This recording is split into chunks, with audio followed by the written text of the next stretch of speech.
by Riverside.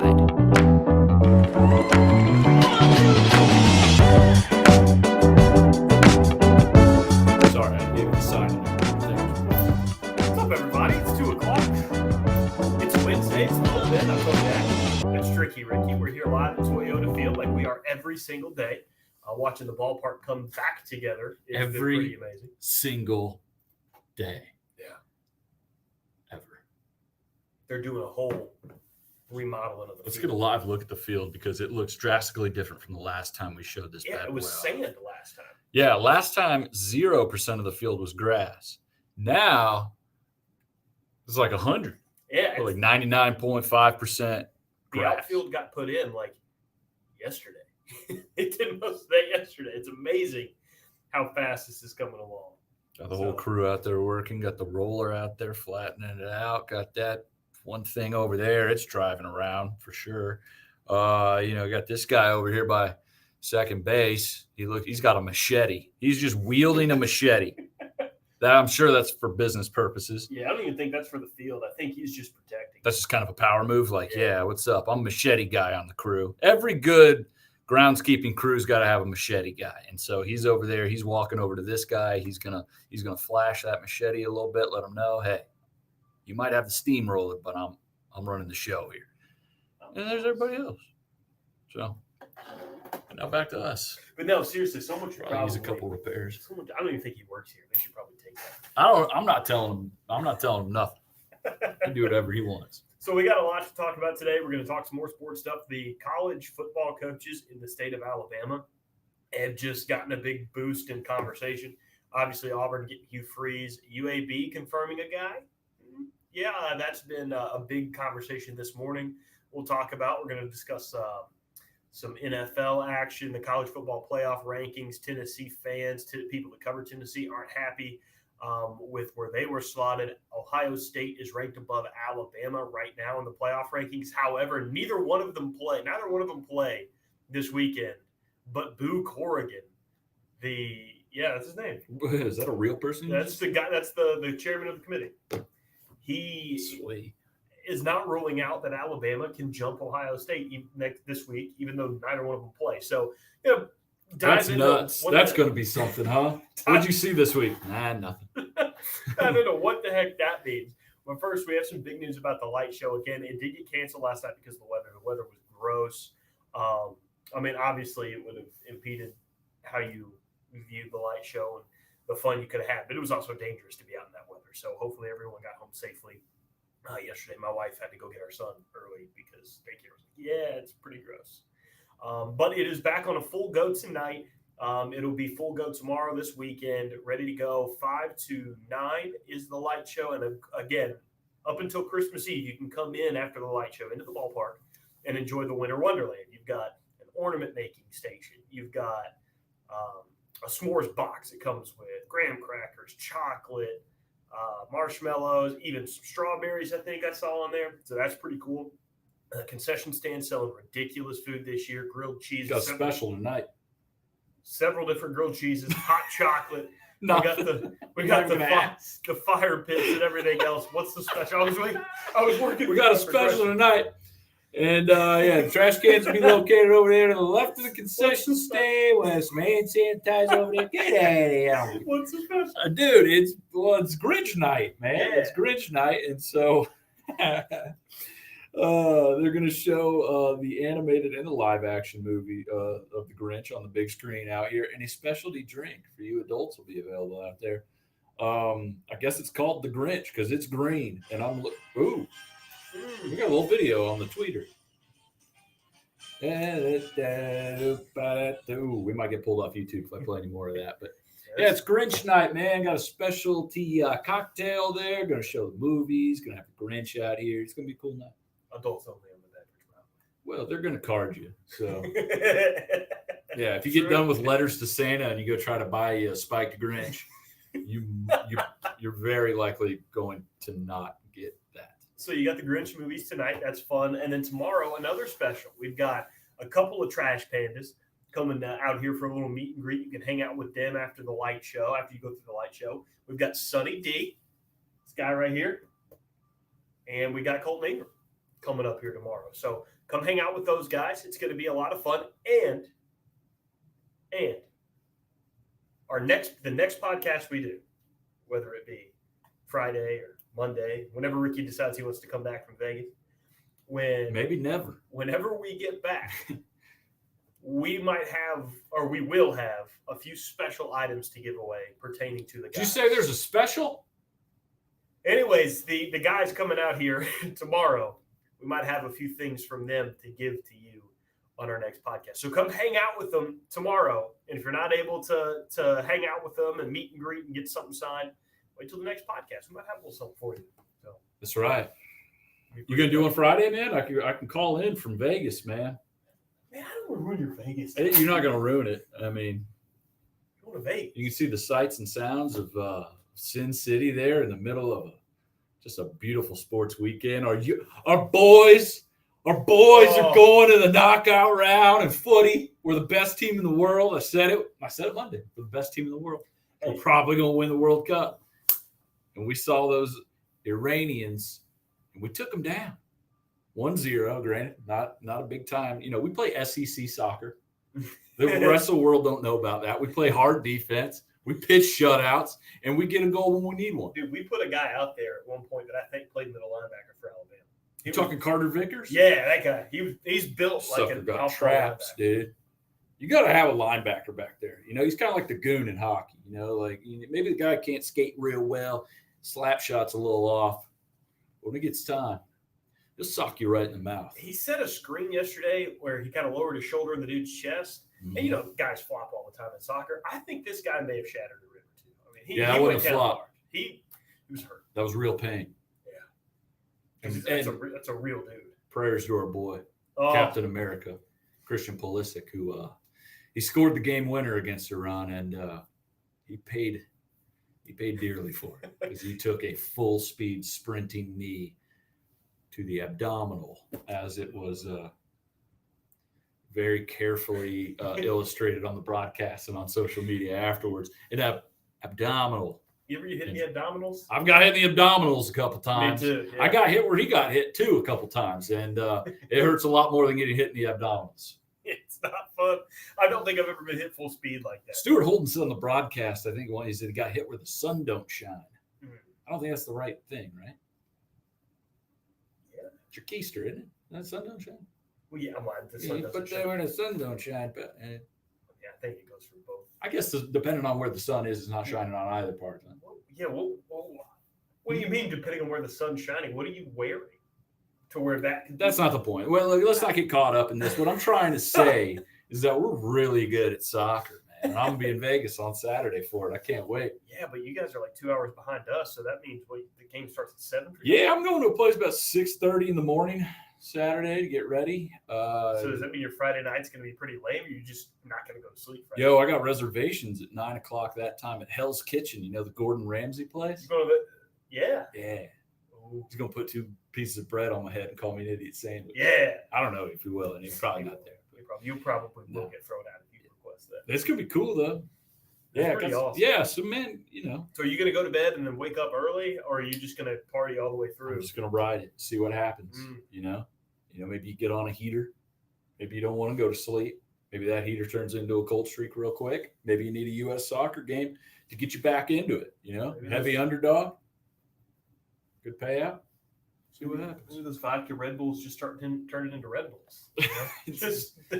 And occasionally you're just hanging around at the casino floor hoping they accidentally give you a free drink. You're just, hey, I played that table 5 minutes ago. So nope. Okay.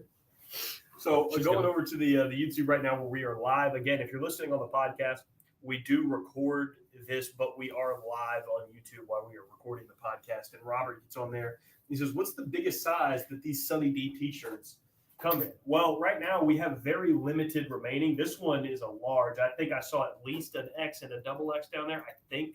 But we're very limited on these. So come get one and get it signed tomorrow when you meet Sonny D. So come down to the store today to see what's left. It's not a bunch of like half a rack of those left. There's not very many. So come get your Sonny D t-shirts and get them signed tomorrow when you hang out with Sonny D. If you do come to the light show to see Sonny D and Kolton Ingram and get some stuff signed or whatever, it's 20% off at the light show or during the light show at the Junkyard Team Store. So if you don't have anything, you want a mini bat or something, you need something for these guys to sign, you should probably take advantage of that deal. Remember that. Oh, that's every day too, 20% off at the Junkyard during the light show, but especially tomorrow night. There you go. Again, Sonny D, Kolton Ingram coming out. Check that out. There you go, Robert. I hope that that helped you there. But yeah, back to watching the soccer match coming up on Saturday against the Dutch, going against the Netherlands. Those freaky deaky Dutch. The first thing I thought of was Austin Powers. Mm-hmm. His dad's. There are two things I can't stand in this world, and that's people who hate other people for their beliefs and the Dutch. Is that Michael Caine? Yeah, it's Michael Caine. I love Michael Caine. So, man too crazy for rice how goes, not man to be truthful with. That's it's the only line I can do with Michael Caine. That's a good Batman. Michael Caine, though. That's not too crazy for rice how goes, not man to be truthful with. It's a good Alfred, dude. Where did that come from? I always bust that. Anytime I think of Michael Caine, I say that line in public, and everyone goes, "What?" And I go, "I'm sorry." I did do a guy during the USA England game. It was one of my brother's buddies. I walked up behind him. He was watching the game. And I went, that rice how goes, not man to be truthful with. Think of that, what? you whispering it sounded even more like. And then he finished the line. He's like, "I look at you, you look at me, and we both know." You know what he's talking about? That scene at the end? Yeah, it was the scene with that little Italian cafe or whatever. So that's fun.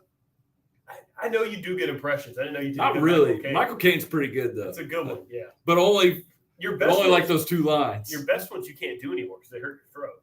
Nah, man. Your throw on the bench and your wrestlers are always. Those are all kind of random, but the Michael Caine. Those are all random. You better have to even pronounce your Michael words. Caine's not a random impression. You better open up your mouth. You can sound just like Michael Caine. Yeah. Go ahead, try. I'll have to work on it. That's how good it's been before. Whatever the last three words are, you just go. Master way.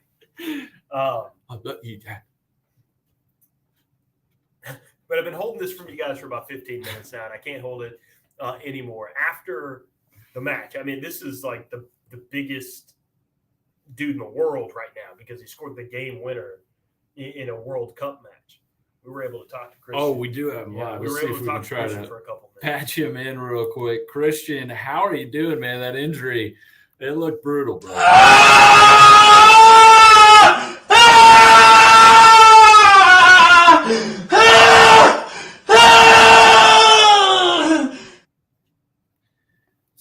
Sounds like he's in good spirits. I think he's feeling pretty good about the Netherlands game. Tough guy. Yeah. Tough. Maybe I forgot to ask him about the Netherlands. What are you most worried about with that Dutch defense? I mean, you got Virgil van Dijk in there. I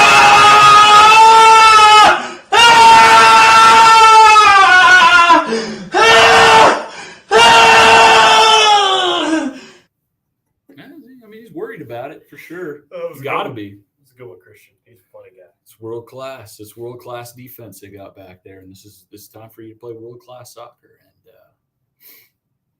he put one in the net, and maybe a couple more in his abdominals. So you keep hanging in there, buddy. We're rooting for you. I have a buddy that just can't stand Christian Pulisic. He thinks he's not that good. He does not like him. He thinks he's like the great value Landon Donovan. Can't stand him.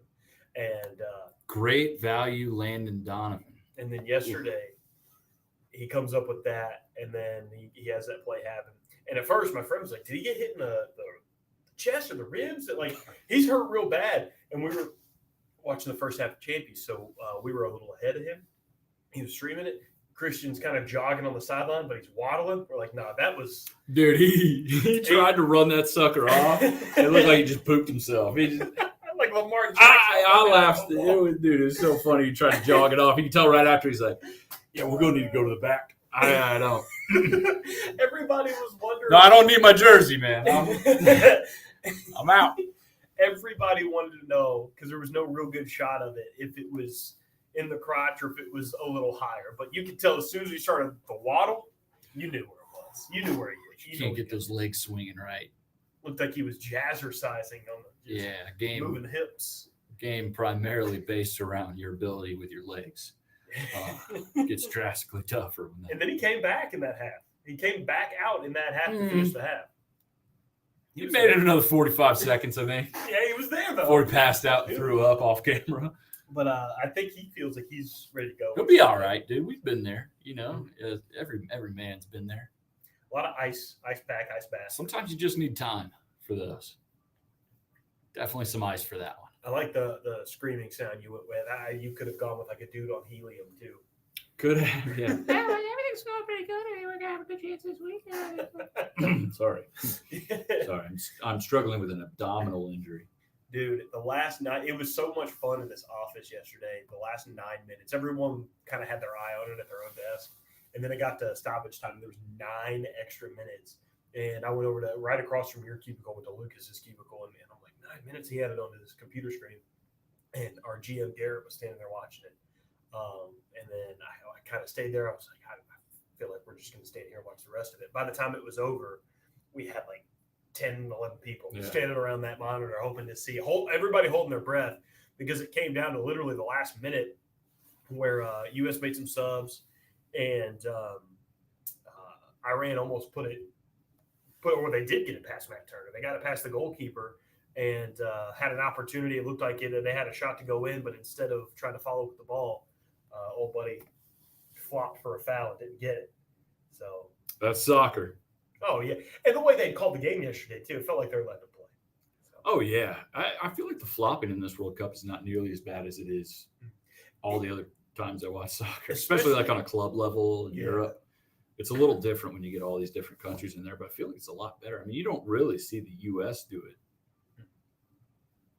much. I mean, you always – just in any sport, you know, I mean, you see now. I mean, even in football, basketball, whatever, guys – accentuate stuff a little more than they should, which you see from our guys, but not nearly, you know, the level a few World Cups ago where like Neymar would get hit and then he'd barrel roll on the ground 8 times as if he had been, you know, set ablaze during the game at some point. So it's getting better. It's getting better. Ethan Darby over here on YouTube says, volume warning. Good grief. Do you mean the I'm sorry, dude. Was the Pulisic thing loud? We did a sound check with him beforehand, but I guess that was a little harsh. Sorry. Guy cares about his country. You know, what are you going to do? Tell him to be quiet? Oh, man. Not me. Not this guy. What a moment that was for him yesterday. What a moment. Bittersweet. No question. Oh, yeah. Without question. Mm-hmm. He's good to go. Oh, so I saw someone say yesterday that said Christian Pulisic may never be a father, but he is forever a founding father.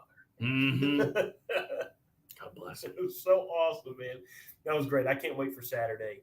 And I kind of feel like we're playing with house money now, because everybody felt like the U.S. getting to at least everybody I heard felt like the U.S. getting out of the group was the only real expected thing, or the thing that they thought was the most achievable. It should happen. Yeah, it should have happened. And then now I don't think there's much of an expectation to go super deep. So now you're playing with house money.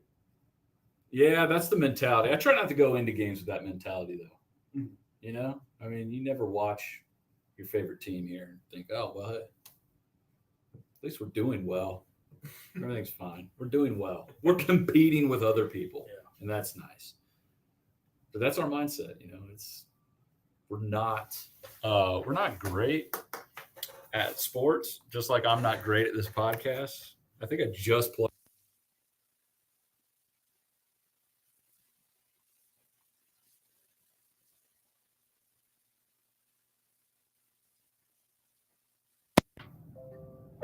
Oh my gosh.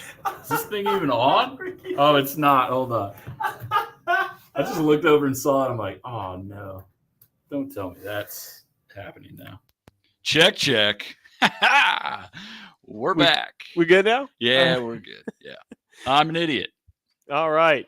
Ethan wants to know. It's getting hot in here. Anybody? As someone who doesn't watch soccer, what are the real chances for a dub on Saturday? All right, it's possible. I feel like it's possible, too. We are the underdog. The Netherlands have better talent, have better history. They've got all that stuff. So did England. So did England. It really just comes down if the U.S. – I mean, if you've watched any of our games, we looked good in the first half. Against Wales, we dominated the possession. Yeah. Against England, I think Against Wales, we dominated possession in the first half. Against Iran, we dominated possession in the first half. Both games, we scored a goal early. And then in the second half, the team gets out there, plays ultra defensive, sits everybody back, and just gives teams unlimited amounts to try to tie the game or win it, which Wales did and Iran almost did like 2 different times. Oh, it got so tight. I couldn't breathe for the last 6 minutes. I think that's why the England game went the way it did. If we would have scored somehow, I think we would have allowed England to get in there and score. So the Netherlands is the better team. We have good parts, maybe the best team we've ever fielded at a World Cup. I think it all depends on what kind. Yeah, very young, very talented. A lot of guys playing in Europe, which was not always the case for the U.S. team. They just got to score goals, man. They got to keep playing defense like they are. Mm-hmm. Turner and goal's been playing well. Defense been doing all right, but it's turning it on one half and not turning it on the other. That's just frustrating me so much. And you got to go get goals at this point. You know, you can't take draws and skate by. You got to go get goals and win it. And if we go to PKs, I mean, that point, so I kind of feel like I know it's going to be a little different in the knockout stage because once you get to that stoppage time in the 90th minute, you'll go however many extra minutes. And if it's still tied, you go an extra, was it 15? You got 2 extra 15-minute periods, 30 minutes total if you go to extra time. And then if it's still tied, then you go to PKs. He goes, put it in football terms. Are we a dog by a field goal or a touchdown? I'll tell you, so another completely uneducated I'd say opinion. a touchdown.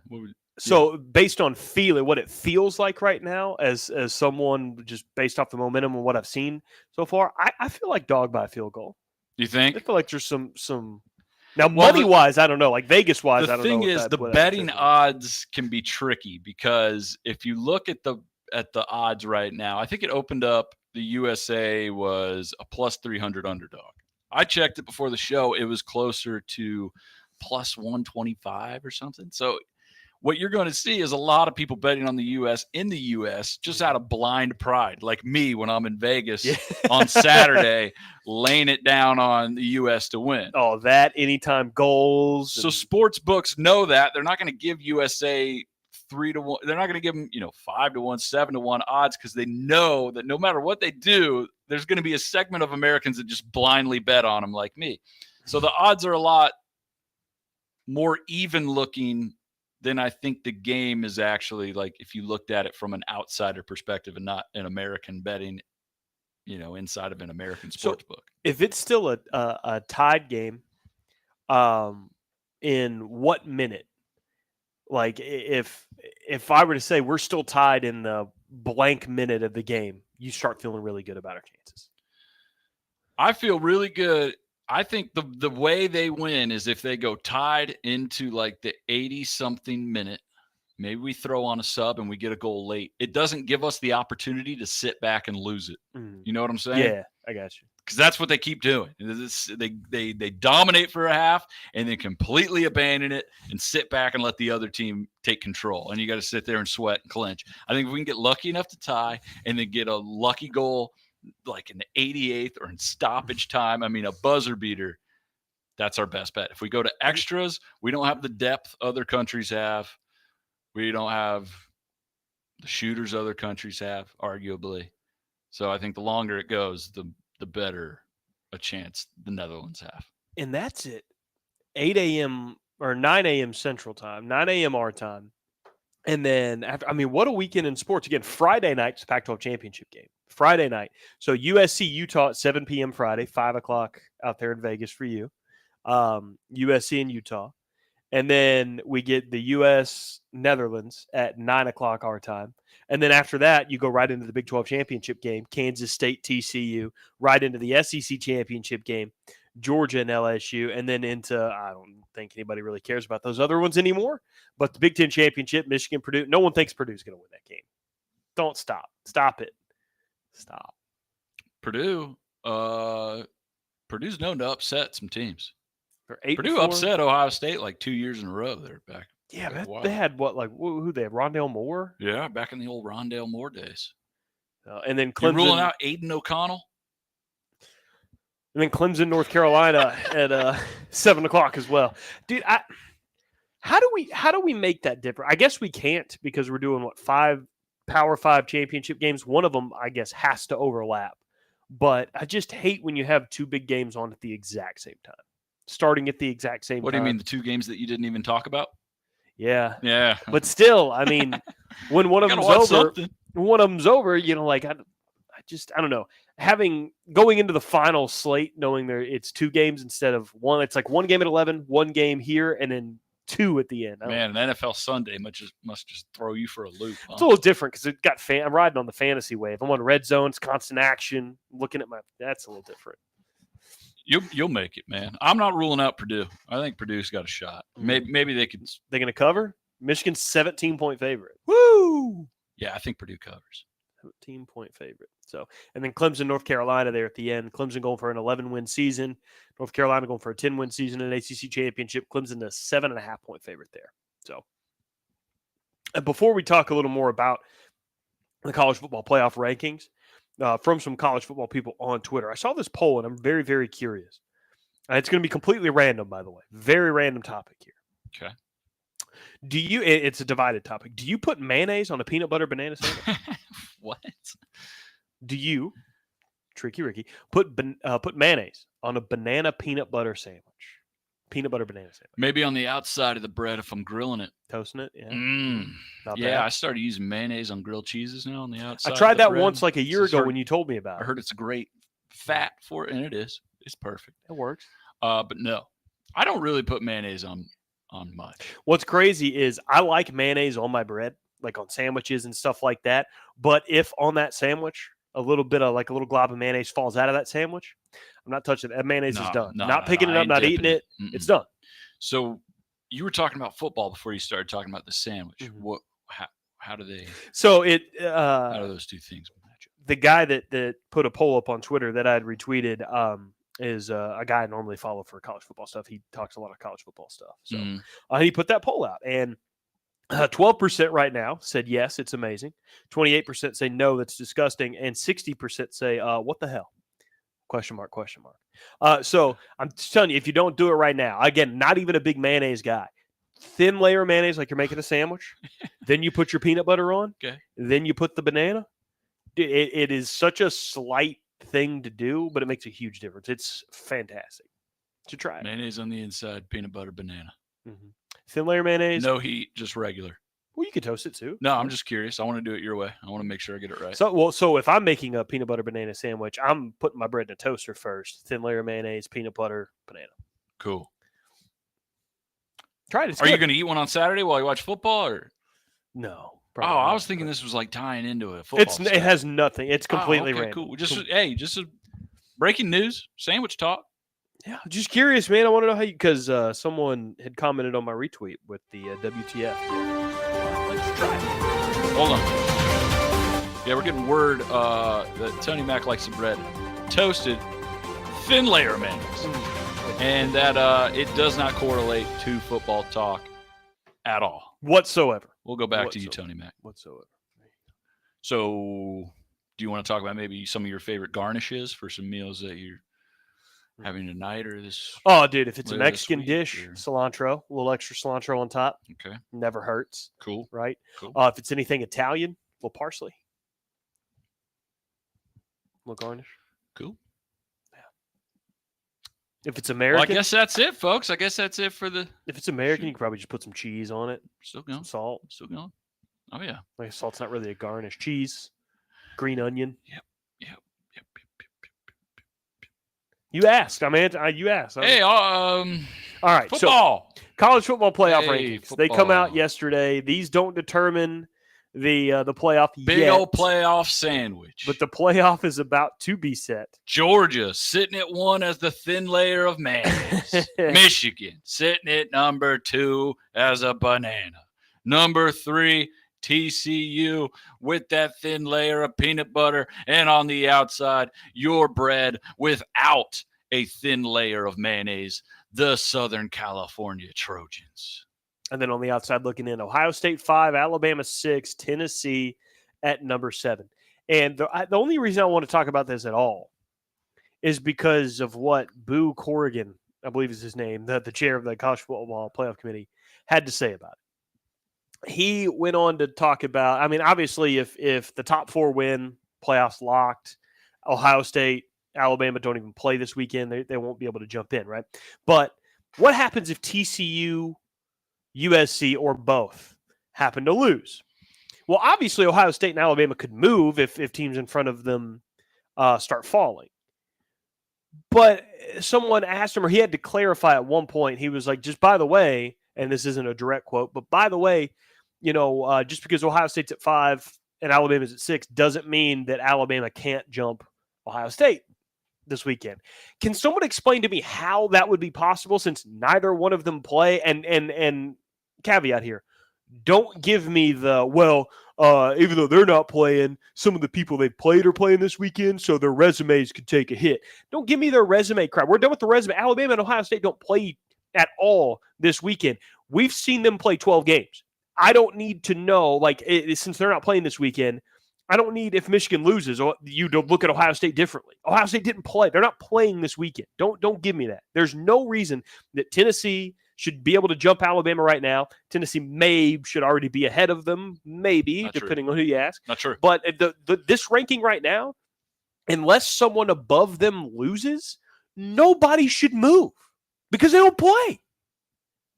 They don't play. You can't move a team above another team that didn't play if neither one of them played. I remember a team that got put into the playoff once when they didn't play. And that team went on to win the college football playoff national championship. Well, yeah, but that's because people in front of them lost. And if USC and TCU both lose this weekend, there will be an argument to put Ohio State and Alabama in the playoff. And that's fine if you want to have that conversation. But the conversation that was being had yesterday was, if those teams lose, can Alabama jump Ohio State and get into the playoff? Yes, Ohio over State's a Ohio fraud. State? I'm How? sorry. If you have Ohio State I had to above get them it out. right now, and neither one of those teams play this weekend, then which one of your playoff rankings was a fraud? This one or next week? Which one's fraudulent? Which one didn't you really mean? This one. It's so stupid. No, this one doesn't count. This doesn't count. This one doesn't count, dude. This guy, this Boo Corrigan guy. This guy This over committee. here pretending to be a ghost. First off, name's Boo. Whatever. What's that short for? Boo Cephas? I don't know. 2, Ohio State at 5.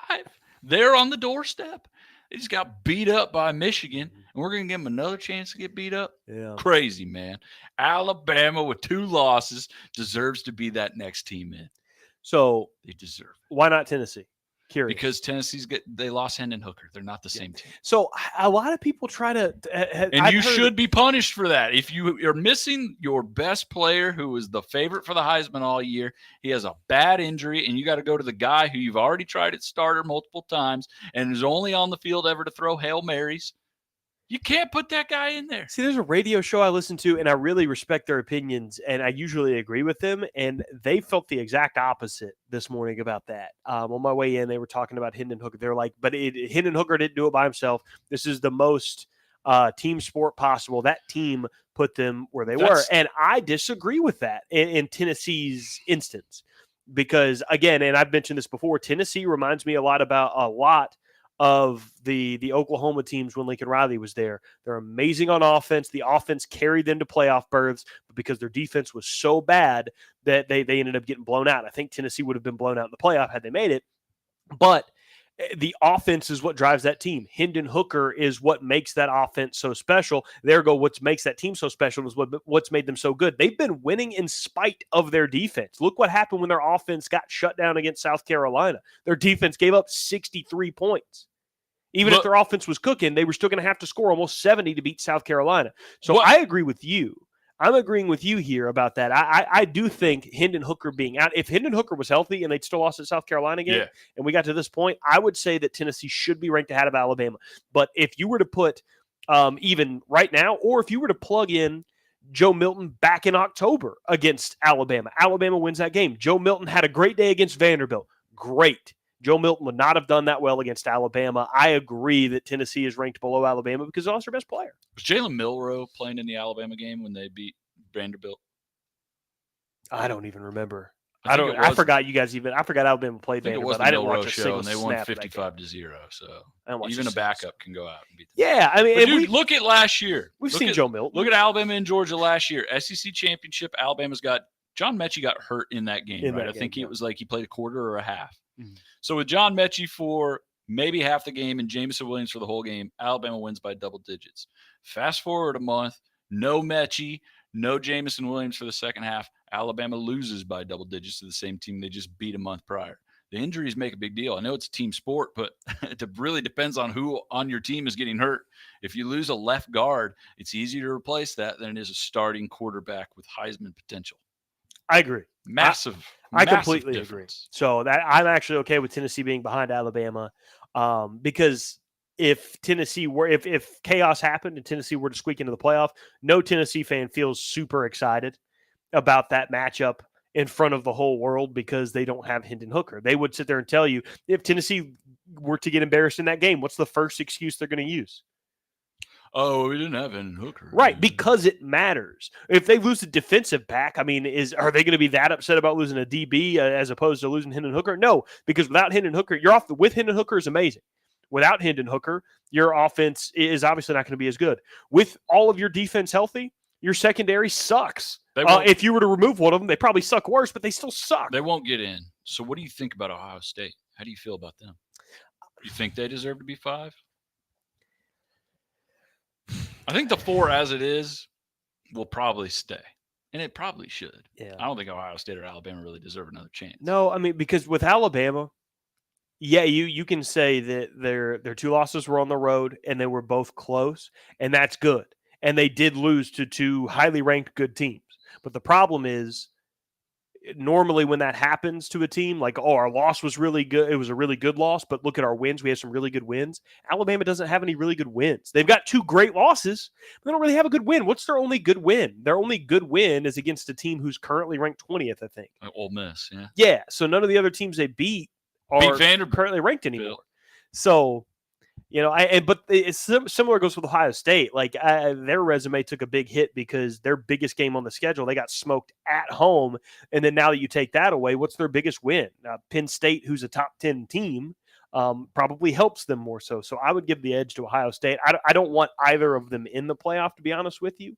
I honestly, now that it's all starting to settle, I don't think they're going to stand much of a chance in the playoff, but I want to see TCU in there because I would love to see that chaos kind of happen. I want to see just the want to absolute see them get a chaos shot. scenario. I want to see TCU lose. I want to see USC lose. Michigan can still lose and get in, so it really doesn't make a difference. But I'd like to see that too, if that's possible. I think Georgia's in no matter what. Yeah, Georgia's definitely in, regardless of what happens. Michigan loses to Purdue, then you're looking at an argument, but I still think they're in. Because they're going to have head-to-head over Ohio State. And then when you start comparing their resume to Alabama, Alabama's got the 2 good losses, their best wins against the number 20 team. Michigan's best win is going to be on the road against the number 2 team in the country. Michigan's still going to get in over Alabama and Ohio State. If LSU somehow beats Georgia, could you see an issue? Could you see LSU make a No. No. You don't even think SEC champ just beat Georgia? I think we found our limit on. And then if like all chaos happens after that, I think we found our too limit. much. Way too much. We found our limit on how many losses an SEC champ can have and still get into a 4-team playoff. I think that limit was 2 losses. I think everybody believed with those 2 losses LSU had they beat Georgia, they still could have got in. But they lost a 3rd game, and it was to a 4-win A&M team. Mm-hmm. So their their chances are shot. And on top of that, you could sit there and say, well, they beat Alabama. Should they be able to go up and jump them? But they also got smoked by Tennessee, so they shouldn't be able to jump Tennessee with more losses than Tennessee. So, has there ever been a more pointless, meaningful year in the history of college football than LSU's season this year? Think about how nuts if that makes any sense. Think about how nuts a 12-team playoff would be. Yeah, it'd be bananas. Look at this. It'd be so good. Do you have that mock bracket up there? The mock bracket. There's a mock bracket. Every week on Twitter, I see a graphic somebody makes of a 12-team playoff according to that week's playoff polls. Well, this one's not perfect because, I mean, you'll have other conference champions that would be considered for like auto bids or at large. Let's look at it now, though. 5 through 12. What would be we got? Tulane wins this weekend in the new 12-team playoff coming up, they'd be a playoff team this year. You think? Tulane would be. Yeah, I think So so. Ohio State, Tulane, Yeah. round one. Mhm. Alabama versus. Well, if Utah loses, Utah. they'll be out. Yeah, Washington. Washington, Tennessee versus Kansas State, Penn State, Clemson. Just matchups you don't get to see very often It'd be between so names much that fun. you would love to see play each other. It'd be so much fun. Oh, it'd be a blast. Absolute blast. So, Make it happen, football. Let's You do know you want the money. Just make it happen. all right, before we a couple more things before we get out of here. I wanted to see, we played this game the other day and I had fun doing it. So, I have here from PFF, since we're talking college football, the highest graded quarterbacks in the Power 5 this season, top 10. Wanted to see if you could guess them. There are 1, 2, Is this 3, like QBR? 4. Yeah, highest graded quarterbacks this season. It's essentially like a QBR from PFF. There are 1, 2, 3, 4 SEC quarterbacks on this list. Can you get how many of the top 10 can you get? Oh, God. Probably not too many. CJ Stroud. Funnily enough, not in the top 10. Funnily enough. I don't think that's a word. Funnily and humorous? Funny enough, Funny enough. he's not in the top 10. Funnily enough, pal. According to PFF anyway, but All right. he's not in the top 10. How about Caleb Williams? Caleb Williams is number 4 with a rating of 90.9. Bryce Young. Bryce Young's number 2 with a Yeah. rating of 91.3. Yeah. Only half a point behind number 1. America's sweetheart, Will Levis. Will Levis is not in the top 10. I know. I just wanted to see the smile on your face as you announced that he was not in the top 10. It feels good. Bo Nix. No, not in the top 10. Ugh. That Heisman campaign fell to the wayside Yeah, quick. it did because didn't they lost 2 in a row. Thank goodness. I think the world would have imploded if Bo Nix. Oh my God! It just builds into it. Maybe a second Big Bang. And we Auburn- might start a new universe at that point. In the same time frame, within the same 2 weeks, Auburn just hired a guy that half the fan base didn't want. Well, that happens every time they hire a coach. All right, so you got Caleb Williams and who's the other? Bryce Young. You got 2 of the top 4. Drake May. Number 1 Yeah. on the list, 91.8. His The QBR. North Carolina man. Mhm. Playing for an ACC title this Number week. 3 is an ACC quarterback. Number 5 is dude from Sam Hartman. No. He didn't qualify. He didn't Wake play Forest. enough, did he? beat LSU earlier this year. Oh, Jordan Travis? 91.2. Dude, I got to tell you about that guy. I watched him in his first game ever as a starter, and I thought he was the worst He was quarterback I garbage. ever watched. And I completely gave up on him, and I looked down at Florida State as a result. That dude has progressed into a very good quarterback.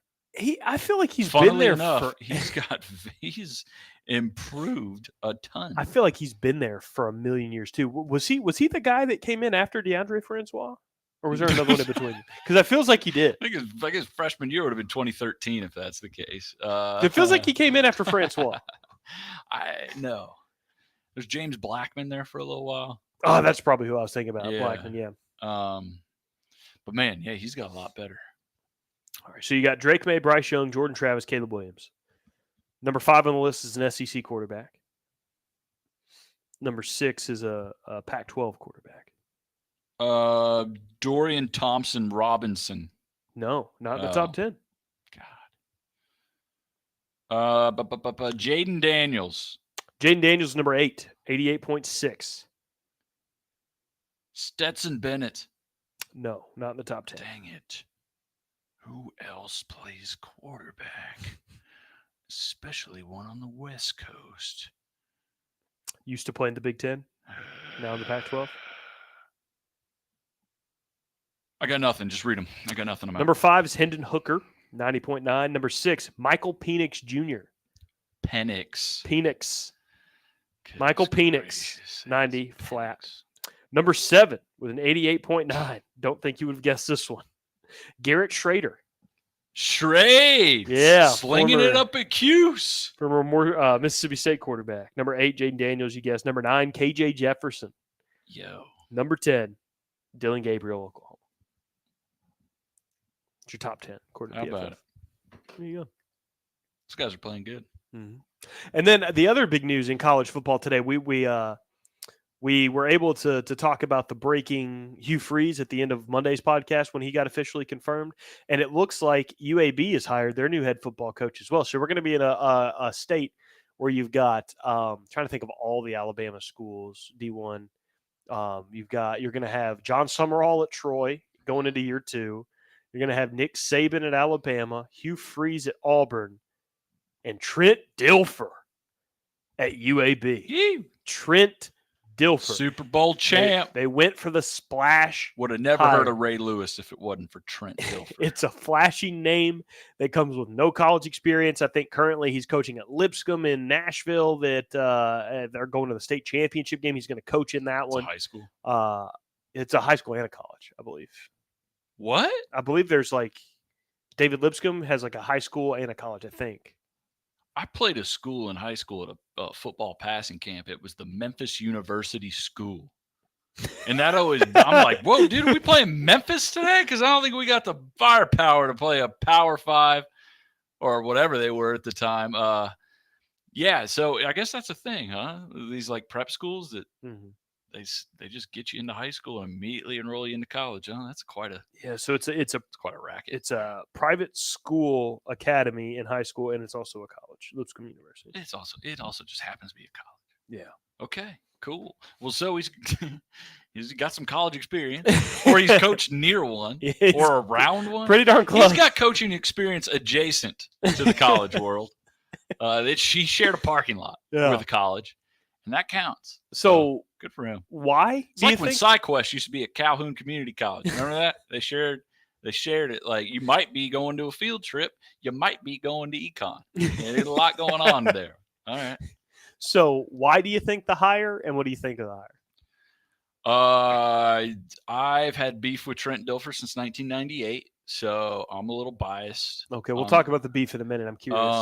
The only thing I know about Trent Dilfer was that one time everyone got mad at him because he yelled at that high school kid or college or whatever it was. Physically picked him up or something. Yeah, but like whatever. I didn't have an issue with it. Everyone got on Max. He's like coaching a guy hard, but I remember coaches doing that. I remember seeing coaches do worse than that. And they didn't play any Super Bowls.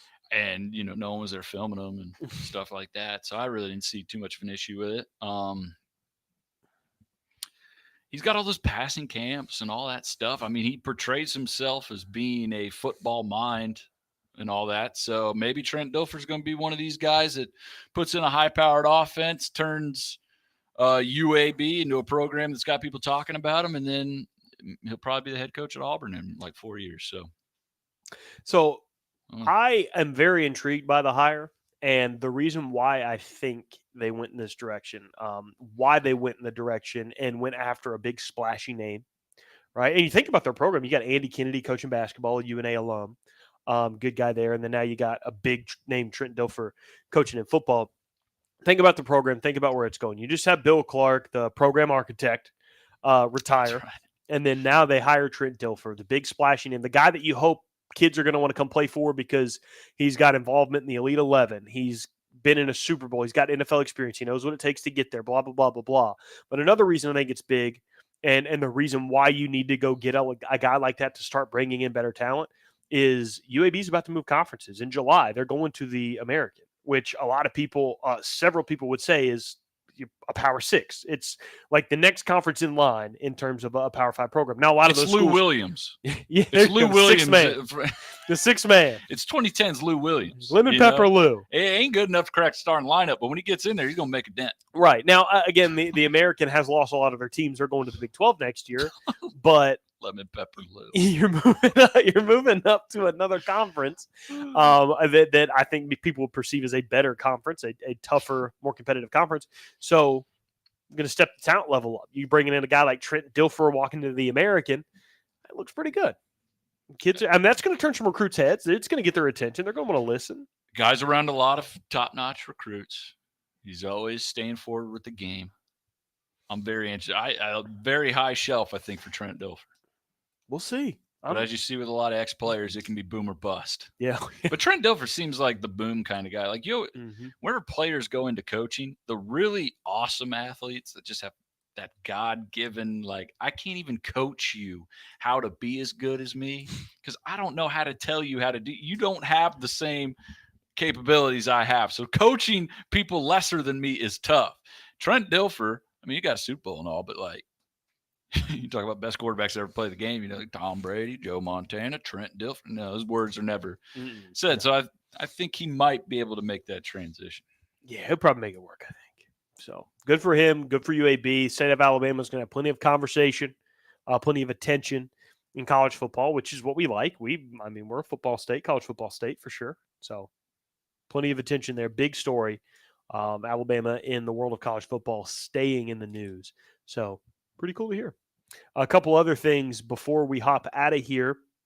Looking at the NFL slate Timeout this weekend. Sorry, your before- beef with Trent Dilfer. I need to hear that. Oh, I forgot about that. But I was just thinking, like, UAB, the Blazers, the Dragon, they got such a cool mascot. Does anyone breathe fire at a UAB game? Is that a thing? Oh. And could that be a thing, like, instead of the Should turnover be. chain, like maybe if you get a pick, like, you know, your strong safety comes over the sideline, gets a mouthful of Everclear, and spits a fireball into there. I think that's smart. Well, that's probably not a good idea. Whatever. To have a still shot of your players taking a swig of 90% alcohol. Maybe a dragon helmet that spits fire. Mm, Maybe rig something up like that. yeah. You ever see Big Van Vader back in the day? He'd have that big thing and the gas would shoot out. Google it later, but I will. something I like will. that. All right, sorry. What were you saying? Well, now I want to know what your beef was with Trent Dilfer. Oh, I got mad beef with Trent Dilfer, dude, and it's a stupid one. So, Oh, you even ready better. for that? Let's go. I Did he steal your wig and tell racist jokes on the radio? No, that was Or Gallagher. it was just Gallagher? Yeah, it was just Gallagher. By the way, Yeah, if you want it. still here, dude. Still here. Ricky got a meat tenderizer signed by Story time. Gallagher. This is the conch. The story mallet. But yeah, I have like a hypersensitivity to football face masks. And I always have. I've Yeah. always been fascinated by them. I remember as a kid on my first Pee Wee team, we had plastic face masks. Everyone had the same one. And all the teams we played had metal face masks, and they all had cool ones. And I wanted that so bad as a kid. I remember the first day I heard the teams getting metal face masks, I was at the public pool over here off Eastview. And Coach brought our helmets in a van, and we got to pick out our stuff that day. Real loose operation with this football team, as you can tell by the van of equipment that pulled up to a Pulled public up to pool. a public pool. Hey, kids, come look. Come on over here. I got you. Dude, that's the same coach. I was I was a real small kid, and I played in the weight limit below me. So I'm playing like kids that are like a couple of years younger, but I was so skinny I could make it happen. My coach drilled holes into my shoulder pads to make me a little lighter because they weighed you before every game.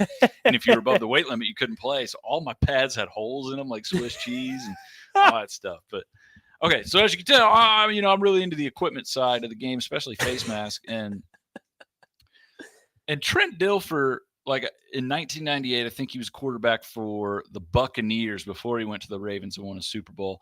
And I thought Trent Dilfer was the worst quarterback that ever lived. And that's like the first year I started getting into football. But it's also because he wore this face mask that last had been worn, I think, in 1978 by Terry Bradshaw. I'm going to see if I can share this right here to give you an idea of what I'm talking about. But here we go. Let's go Terry Bradshaw right there. You see Terry?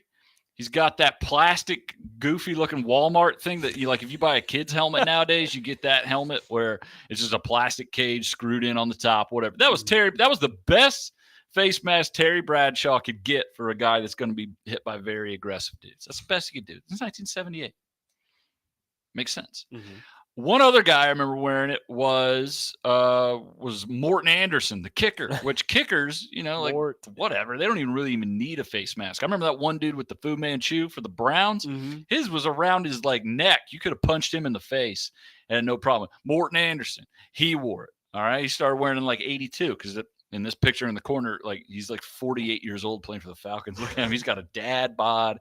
That's the most dads have ever looked in the NFL is Morton Anderson in 2006.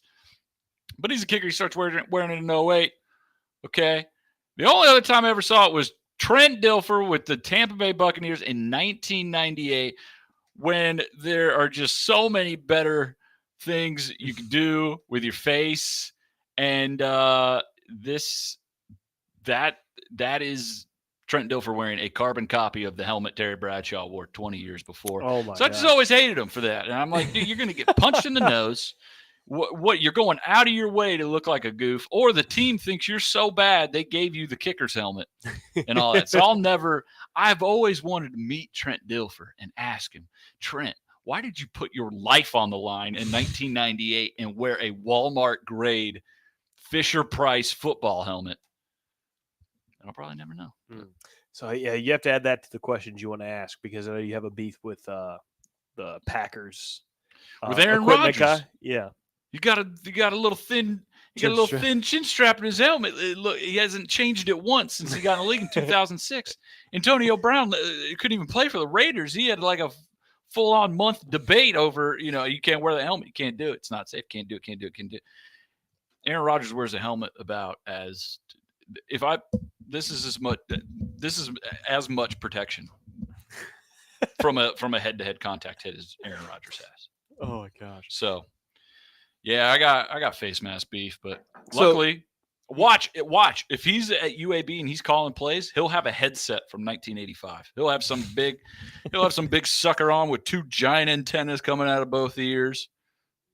It's gonna be rusty on it's gonna be metal right here. It ain't gonna be no Bose logo on it. It's gonna say Panasonic or something random. So you mentioned Mort Anderson being like the epitome of dad bod back when he played for the Falcons. Mhm. I disagree. The kicker that comes to my mind when I think of just like average dude dad Mhm. would be Sebastian Janikowski. Remember him? Seabass, yeah. Yeah, he kind of embodies all that. He actually, honestly, you know who he reminds me of? He reminds me of Mojo. Yeah, no, I get it. It kind of looks like it. Well, Seabass, he was known for, Oh, was he? my gosh, the Polish Hammer, baby. Mm. Yeah, dude. I didn't really. Seabass follow. tore it up. His off-season I can workout see that. program is not similar to the one Tom Brady does. I think it involved vodka Doing and curls of vodka. yeah, he's just doing calf raises and tilting them back. and Smirnoff, dude. That's a Seabass day. But Morton Anderson was like 48 or something in that picture where he was right there. Seabass looked like that at like 28. Yeah. How old is he? He was old when he retired from the NFL too, wasn't he? Yeah, he was up there. How old is Sebastian? That leg don't age, man. If I'm you can put it surprised. between the pipes, you can play forever. He's only 44 now. He could still get out there and do it. That's so. I think he had health problems. He probably could. I think those years caught up with him, man. When did he retire? Didn't he get a DUI while he was at Florida State That's before he even got drafted? He retired in 2018. I feel like he retired like 10 years ago. He I retired haven't at thought about 40. him in forever. He man. retired at 40, so he played till he's 40. Yeah, Janikowski did. He was There it is. got him a .20 blood alcohol level. Oh, back dude, in- he wakes up with a point. that was an too. 02. He so, wakes up with a point too. Yeah. First round pick as a kicker. Oh my gosh, that's crazy. That is so crazy. The last kicker that went, the last highly drafted kicker was Roberto Aguayo, and that absolutely messed with him. Oh, that screwed went with him. horribly. He was like so the most good at accurate Florida kicker in State. college football history, and then like the least accurate in NFL history. Messed with mental him so man. bad. Yipsy. So, and you can tell sometimes with kickers that like what guys need that pep talk and the guys that don't, like the guys you need to leave alone. The one that I'll remember, and it worked out for Alabama, but in 2017, 2018, when you played Georgia in the national championship, it was Papanastis. They were telling his story. And they were like, he always grew up dreaming of kicking the game-winning field goal in the championship game for Alabama, and he was about to get his opportunity.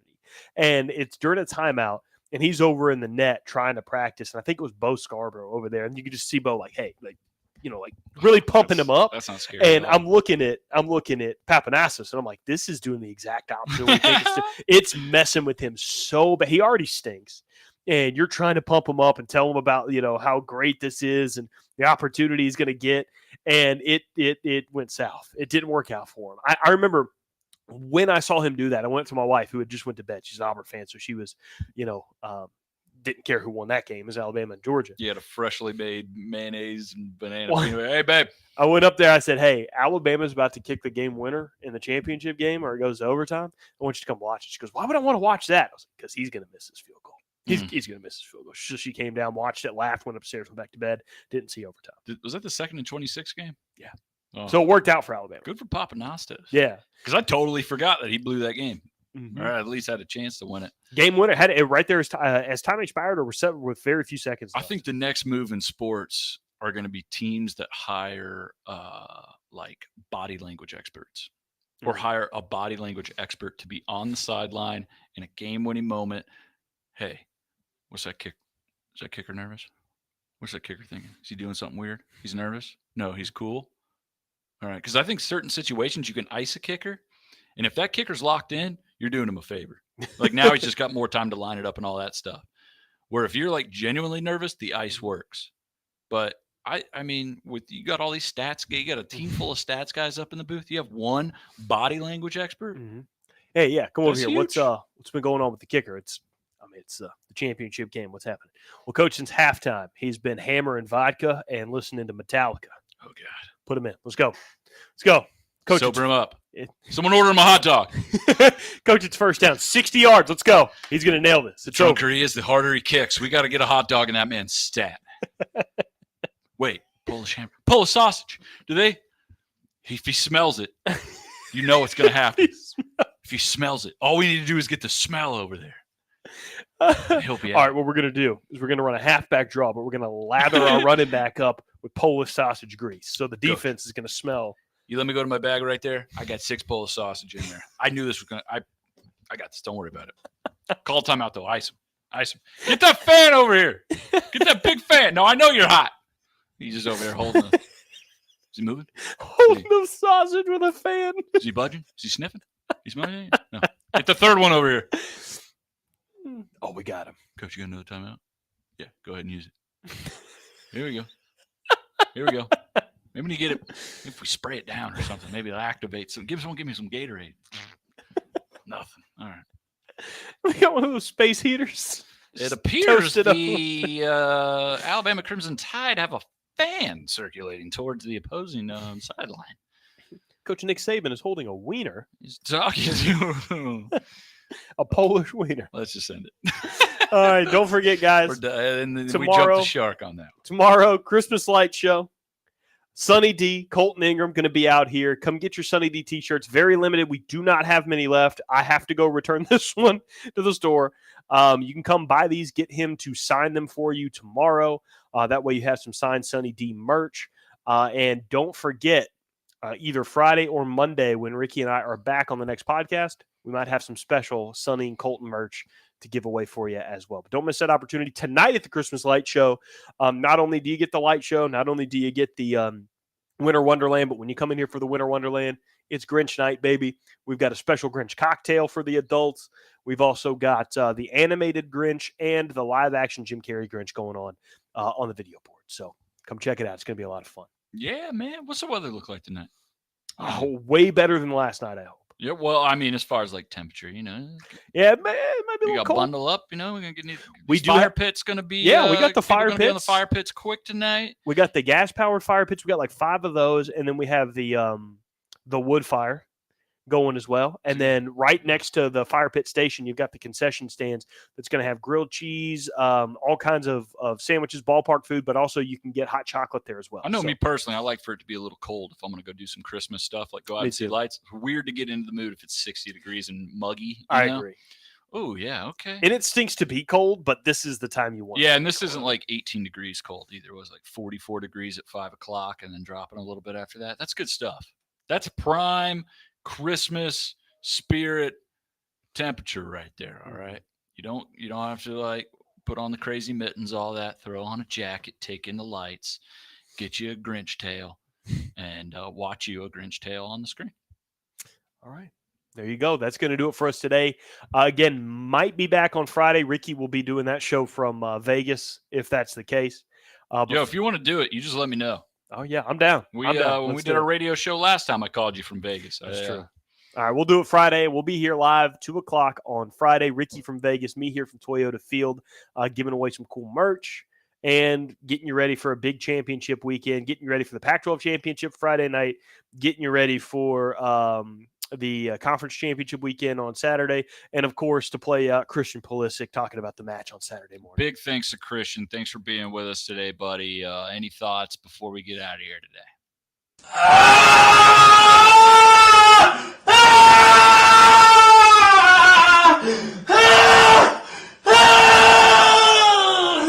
As you can tell, very excited about the match on Saturday. Very, very pumped. So There you go. there you go. That's the bullpen. Again, I'm Tony Mack. That's the Kool-Aid Man 007. Let it go, dude. See you on All right, Friday. Come on, dude. Don't do that. Christian Mack.